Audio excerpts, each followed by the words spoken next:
What's up, dudes? Welcome back for another album review. This is going to be the final time I talk about the brand new release from Red Velvet because I've already done a song review, I've already done a first impression video, and now we're going to do my album review of Red Summer, which is obviously the theme and all that stuff of Red Velvet's releases. So, we're gonna get into it. My first impressions, of course, as you already know, if you watched the other previous videos, have kind of changed, or I should say they become more fleshed out and more, thought out. There's more weight behind what I was thinking with what I thought with Red Flavor. And, that's good, I suppose. And, kind of as a result, I have to say that the song as a promotion song for this album isn't necessarily, or I don't know exactly if I would say that it's a good one or if it's really a bad one, because it's kind of one that's possibly a little divisive amongst fans, where there are going to be people who listen to this song and don't like it, and as a result probably or possibly won't actually check out the album.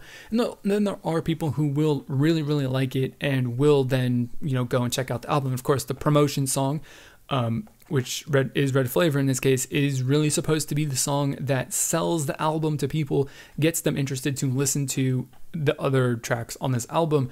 And I mean, like I said, it's a bit of a divisive thing. The Russian Roulette was also a song that had that kind of reaction, where there were a lot of people that really, really liked it. There's a lot of people that really, really didn't like it. I mean, I even got someone in a comment that contradicted what I'd even said, my first impressions, my initial thoughts on the song, to say Russian Roulette was that song, but Red Flavor is not. So it's just that kind of thing. SM's the promotion songs from the last two songs from Red Velvet have definitely been, I guess you can say, a little bit more bold than they were in the past, as far as like being interesting and a little out there as far as their sound and the presentation, which is a good thing or it's a bad thing. And in this case, it's not necessarily one or the other, but it's really just kind of right in the middle.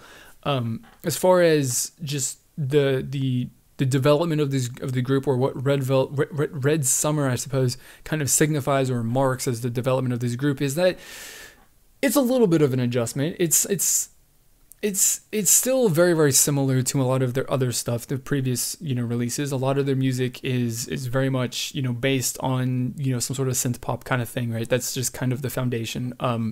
And they've taken that and they've released three mini albums, or a full length album, 2 mini albums, something like that, as their whole Red concept, which are very, very similar to each other as a whole. And this one is different to a certain extent, but is not to a super crazy dramatic degree in my opinion. And I don't know, it's a little bit of, like I said, it's a little bit of a slight adjustment to that Red Velvet sound and, I guess, formula, but which is good, but it's not a super dramatic change, which I guess if you like Red Velvet's earlier stuff, then that's good. If you want to hear something that's different from them, or you just want to hear them take big steps whenever they actually do make a change, then it's not necessarily going to be your thing. I don't know, and I just kind of get the sense this album has a little bit less of an emphasis on songs that are musically interesting, that have different and weird and quirky parts to their composition, with the only 2 songs out of the 5 tracks that are on this album that have that interesting quality that a lot of Red Velvet songs have had previously, which is obviously Red Flavor and the third song on this album, Zoo, which is a very, very interesting song to listen to. The album as a whole, the track listening to this from start to finish doesn't really go through a massive exploration of all kinds of crazy different things or unique sounding songs. Probably it's a limitation of the fact that this album is only 5 tracks long, so there's only so much that they can do. You kind of have to consider that one track's going to be the promotion track.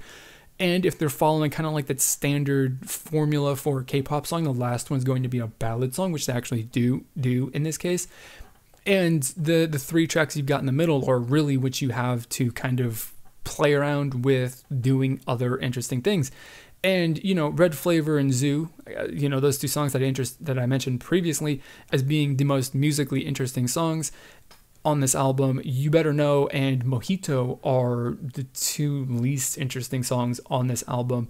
Or, you know, they're really good songs. I definitely enjoy them like on an individual basis, but they're just not particularly, you know, worth remembering too much, you know, in my mind.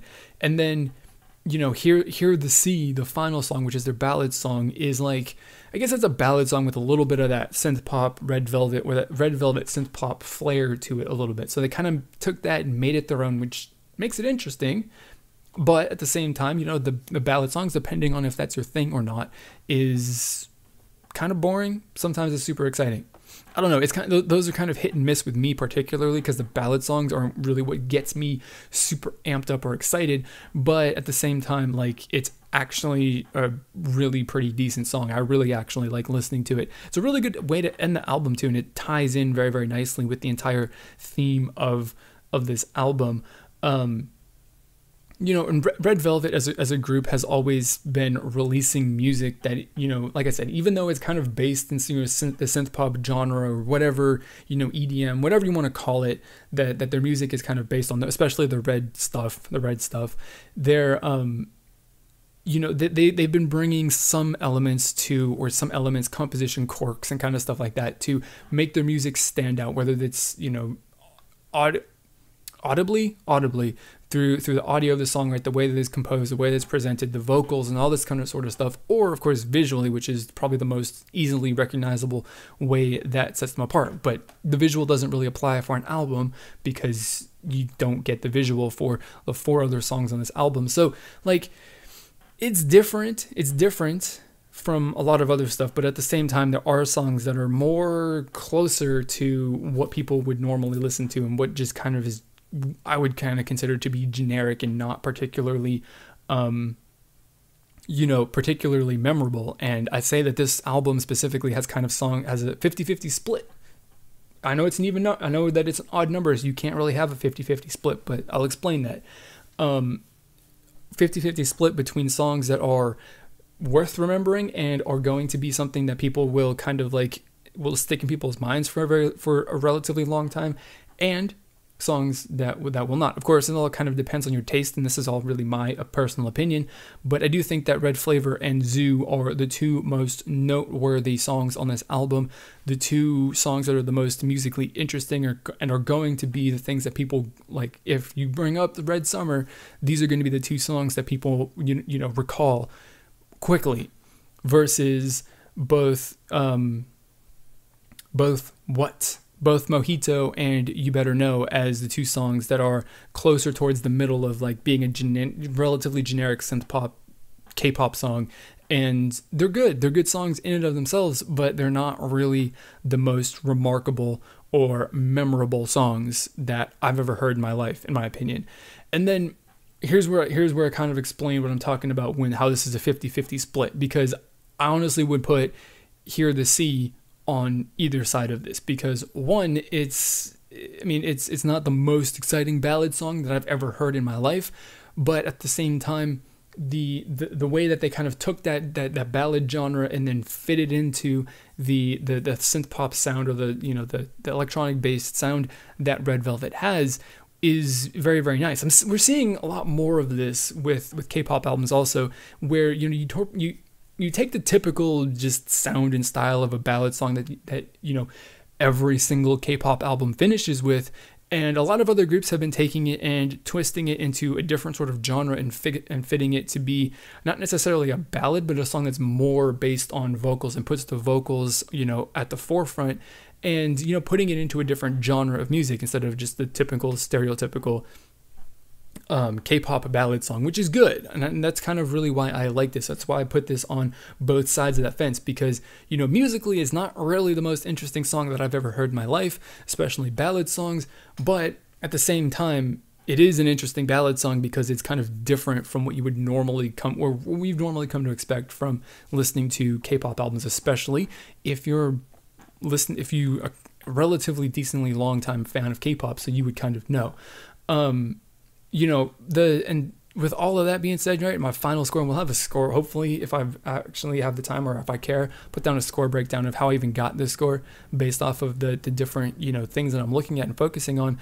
The overall score that I give this album is a 6.6 out of 10, with 5 being just like straight dead average, run of the mill. It's a K-pop album. It's neither good nor bad. And, you know, I don't think that this album is particularly the most noteworthy K-pop album that Red Velvet has ever released in their career, but at the same time, it's not really that bad. It's kind of straddling that line between being a little bit above average and just being, you know, bang average. So it's not horrible, it's not good, or I mean, it's not horrible, but it's not exceptional, I should say. And it's not really an album that's going to be like, you know, making me run out to the store if there was a store around me to go buy this specific album from Red Velvet. So that's all I gotta say. So I want to know what you guys have got to say about the album, your response to what I had to say, or anything like that. Put your thoughts and comments down below. Share what you got to say. So we're trying to build a community here that is all about having a little bit of friendly and respectful discussion about our thoughts and opinions, whether we agree or disagree. So if that's a community that you would like to join, become a part of, then please do consider clicking on the subscribe button down below. So that is going to be it for this video. As always, I'm going to thank you for watching, and I will see you all next time.